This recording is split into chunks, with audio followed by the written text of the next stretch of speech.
October 6th, 1941. Near Metsensk, Soviet Union. The dawn air bit cold and sharp across the open Russian plain. Frost clung to the grass, glinting pale under a rising sun as the roar of diesel engines rolled like thunder across the steppe. Hauptmann Otto Weber, commander of a Panzer III in the 4th Panzer Division, lifted his field glasses. Ahead, a Soviet column had been spotted retreating through the haze. Trucks, infantry wagons, and what looked like a few light tanks. Farm machinery, Weber muttered, lowering the glasses. That's all they ever have. His gunner, Feldwebel Ernst Kappel, smirked. The same clumsy tractors we burned near Minsk? I'll be home by Christmas. Weber smiled thinly.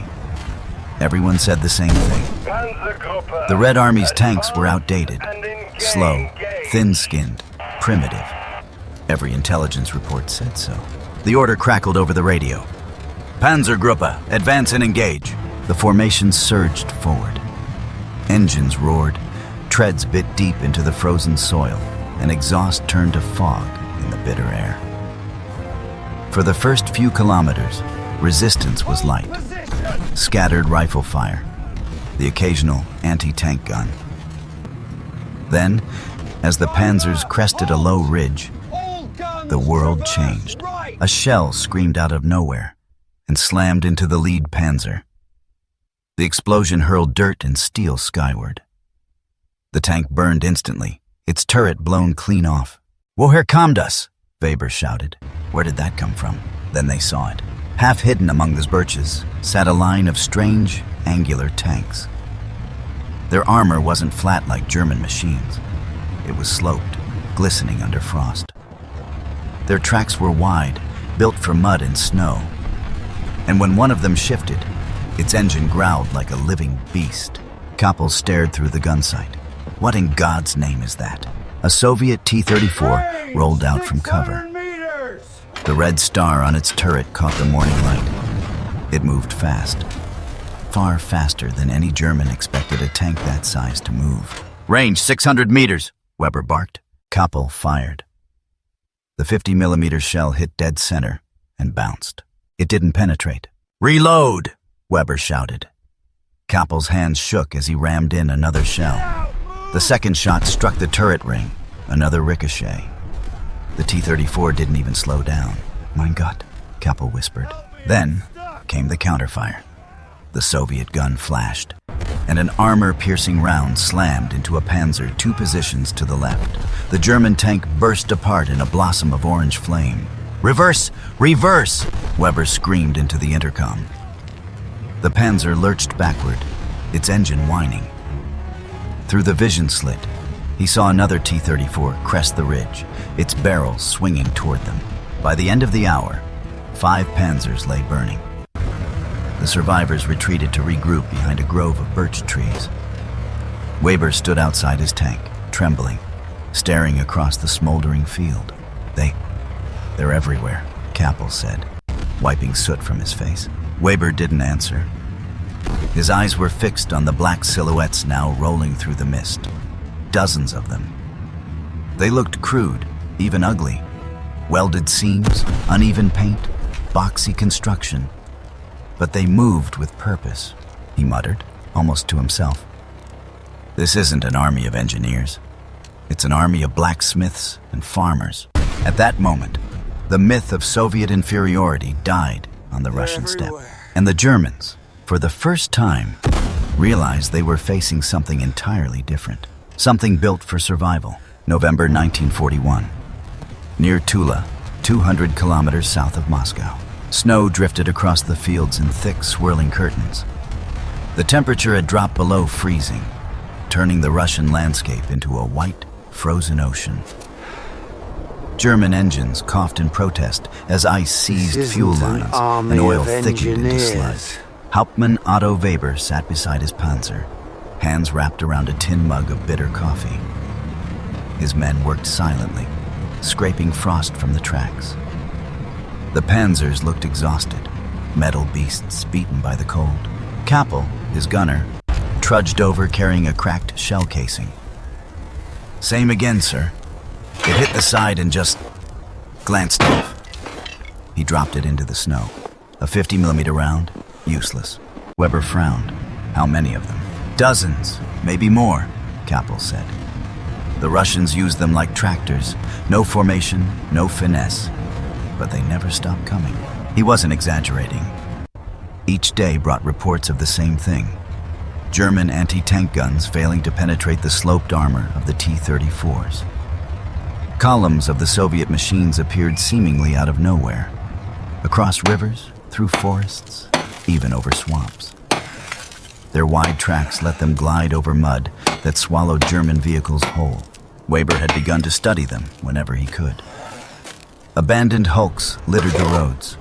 Wrecked T-34s with burned-out engines but intact hulls. Standing beside one, he ran his hand over its welded armor. Deep. We'll be it was here rough, all morning. uneven, almost primitive compared to the precision-machined German steel he was used to. And yet, it worked. The slope of the armor deflected shells instead of absorbing them. The Christie suspension gave the tank speed. Its diesel engine refused to freeze in the cold. One of the mechanics, a Bavarian named Klein, spat into the snow. Proceed as planned. Keep moving. Who designed this? Some genius from Moscow University? No, Weber said softly. Someone who knows the land. Later that day, they captured a group of Soviet prisoners, frostbitten, exhausted, their uniforms stiff with ice. One of them, a young corporal missing half his gloves, spoke broken German. Through an interpreter, Weber questioned him about the tanks. Who builds them? Engineers? Officers? The Russian shook his head. Workers, farmers, tractor men from Kharkov and Stalingrad. They build in the same places we used to make harvesters. Farmers? Kappel scoffed. Farmers built these? The prisoner nodded. They know how machines survive in dirt and snow. Weber looked back toward the ridge where the tanks had vanished. For a moment, he said nothing. Then he murmured, "Of course." It made sense. The T-34 wasn't elegant. It was practical. Every bolt, every weld, every curve served one purpose: survival in the harshest land on Earth. It didn't need perfect steel or careful craftsmanship. It needed to work after days of mud, ice, and neglect. The Germans had built machines for victory parades. The Soviets had built machines for endurance. He says that the night, information is Weber sat in his critical. command tent, We must staring at a move rough sketch of the tonight, T-34 or the window he had drawn of on a notepad. opportunity will close. Around the fire, his men whispered about rumors from headquarters. New German tanks in development, Workers. thicker armor, bigger guns. Farmers. The Tiger, they called it. Tractormen. The Panther. But Weber couldn't shake the thought that haunted him. For every Tiger that Germany could build, the Soviets would make 10 T-34s. And the men building them weren't scientists. They were farmers, hammering steel in frozen factories, working by lantern light as shells fell outside. He remembered the smell of diesel and smoke on the battlefield, the way those tanks just kept coming, crawling forward no matter how many were destroyed. Kappel broke the silence. Herr Hauptmann, what do you think drives them? Fear? Weber shook his head slowly. No, not fear. Familiarity. He leaned back, closing his eyes, picturing an endless plain of snow stretching to the horizon. And on that horizon, more of those sloped, angular silhouettes advancing through the blizzard. They built tanks the same way they plow their fields, he said finally. Slowly, relentlessly. Until nothing stands in their way. Outside, the wind howled against the tents, carrying with it the distant, muffled growl of diesel engines, a sound that had come to haunt every German tanker on the Eastern Front. January 1943. South of Stalingrad, Soviet Union. The snow no longer fell as flakes. It came down in sheets, a white curtain that swallowed everything. The sky was the color of ash, the wind biting like knives. For the men of the 24th Panzer Division, there was no movement left. Don't worry, No we'll fuel, manage. no fight. Only cold. Hauptmann Otto Weber sat half buried in his Panzer, wrapped in a tattered blanket, breath fogging the inside of the turret. The heater had long since failed. His radio sputtered static. Around him, The steppe was littered with the carcasses of panzers and men alike, frozen, silent, forgotten. The rumble came first, distant, rhythmic, growing stronger with every second. Weber pressed his ear to the hull. Herr Hauptmann, Engines, what many drives them? engines. Through the periscope, faint Fear? silhouettes began to form No. out of the blizzard. Not fear. Low, slanted shapes crawling across the frozen Familiarity. earth. The sound grew until it filled the air. The unmistakable growl of Soviet diesel. Kappel's voice cracked over the intercom. Herr Hauptmann, they're back. Weber gripped the periscope tighter. The shape solidified. Dozens of T-34s advancing in perfect formation, snow swirling around their hulls. Their armor was coated with frost, their red stars almost invisible against the white. Each one was dented, patched, scarred, but still running. "Positions!" Weber shouted, though his voice carried little conviction. His own Panzer's gun breech was frozen. The shells clinked uselessly in the rack. Kappel slammed his gloved fist against the gun. "It's jammed! We can't fire!" Weber closed his eyes for a second. "Then watch," he said quietly. The T-34s rolled over the field with the steady rhythm of inevitability. The ground trembled beneath their tracks. A few still burned from earlier skirmishes, but they pressed on, always forward, never stopping. Infantry followed in their wake, rifles slung across fur coats, faces wrapped in scarves. One of the tanks turned its turret. The gun flashed once, and a German half-track vanished in a burst of flame. Kappel's breath trembled. "It's not possible. They should be as frozen as we are. They're built for this," Weber murmured. When one of the T-34s drew close enough, Weber could see its details clearly. Crude welds along the armor, the edges rough and uneven. A track plate repaired with wire. It looked more like a blacksmith's creation than an engineer's. Then watch. Yet it was alive. It was moving. As it passed, Weber glimpsed the driver through the hatch. A boy no older than 20, face red with cold, scarf frozen to his chin. He wasn't a trained soldier. He was a farmer's son. Kappel stared after it. "Farmers," he said bitterly. "Building machines that defeat the Reich." Weber's reply was a whisper. "Because they build for their soil, not their pride." By nightfall, the battlefield was silent again. Only the distant fires of retreating Germans flickering against the snow. Weber's crew abandoned their disabled Panzer, trudging through the blizzard toward friendly lines that were already collapsing. Everywhere they went, they found the same sight. Columns of Soviet armor cutting through drifts, pushing, always pushing. Later, when they reached a shattered supply depot, Weber sat near a broken crate, his uniform stiff with frost. Nearby, a group of captured German officers argued bitterly. One of them slammed his fist against the table. "Those T-34s are nightmares. They build them faster than we can destroy them." Another officer spat. "They can't even make proper radios. How do they coordinate?" Build for their Weber looked up. soil, "They don't need radios," he said. not their pride. "They have simplicity. They have numbers. They have land that forgives their mistakes." He thought of the factories deep beyond the Urals, places he'd only heard of in reports. Tractor plants converted into tank workshops. Women and old men hammering armor plates with the same hands that once built plows. Machines forged not in luxury, but in necessity. Germany built for perfection. The Soviets built for survival. And in this war, survival was the greater weapon. That night, Weber wrote in his logbook by candlelight, "The T-34 is not beautiful, but it is eternal. It is the machine of the land itself, of mud, ice, and patience." He closed the book and stared into the darkness. Somewhere out there, another Soviet convoy rumbled east to west, crossing the frozen plains, delivering another wave of tanks to the front.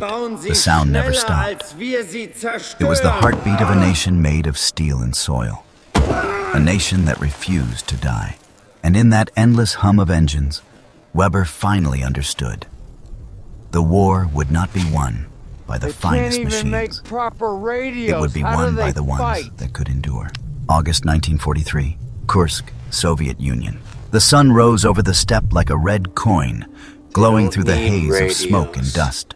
The largest tank battle in history was about to begin. They have land Across that the rolling forgives plains their of Kursk, mistakes. engines rumbled, exhaust plumed, and the thunder of thousands of machines echoed like the heartbeat of war itself. Hauptmann Otto Weber stood beside his new Panzer V Panther, sleek, angular, deadly. Its 75mm high-velocity gun gleamed in the morning light, the culmination of every lesson learned from the T-34. German engineers had studied captured Soviet tanks for months, copying their sloped armor, their wide tracks, their low silhouette.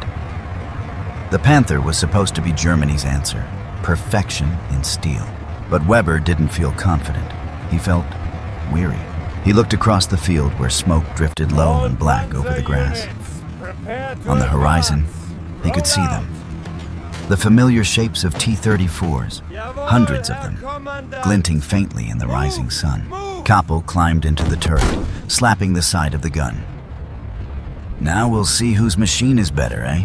he said, forcing a grin. Weber didn't answer. "Better doesn't matter," he said quietly.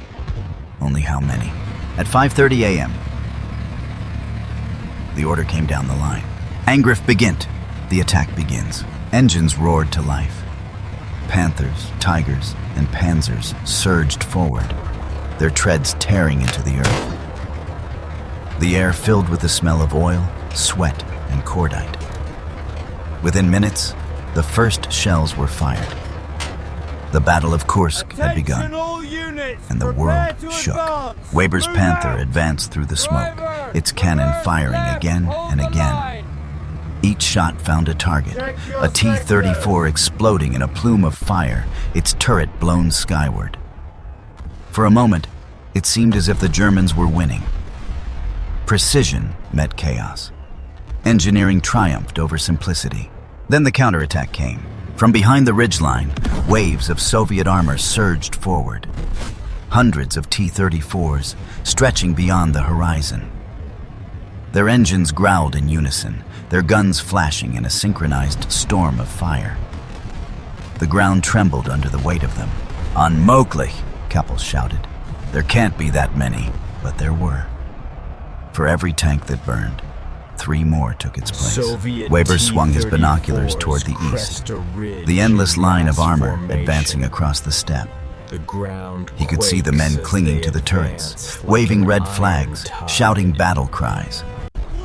They came not in neat formations, but like a tide, raw, determined, unstoppable.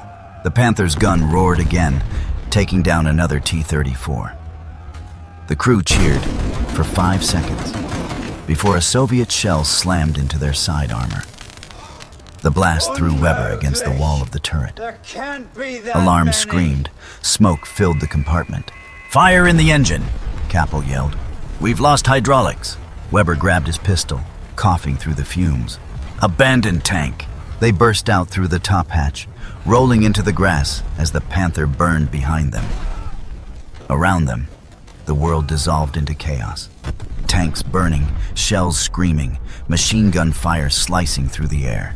Weber crawled through the dirt and lifted his head just long enough to see what had once been a precise German formation now swallowed by fire and smoke. The field was alive with T-34s, their turrets swiveling, their tracks grinding relentlessly forward. He watched one roll over a disabled Tiger tank, its wide tracks crushing the wreckage beneath its hull as if it were made of paper. The Soviet tank didn't stop. It didn't hesitate. It just kept moving. Weber dropped his head into the grass and muttered, "Farmers. They built this army like they build their land. Endless, patient, and unforgiving." Hours later, as dusk fell over the ruined battlefield, Weber and the survivors regrouped in a shallow ravine. Smoke and dust turned the sunset blood red.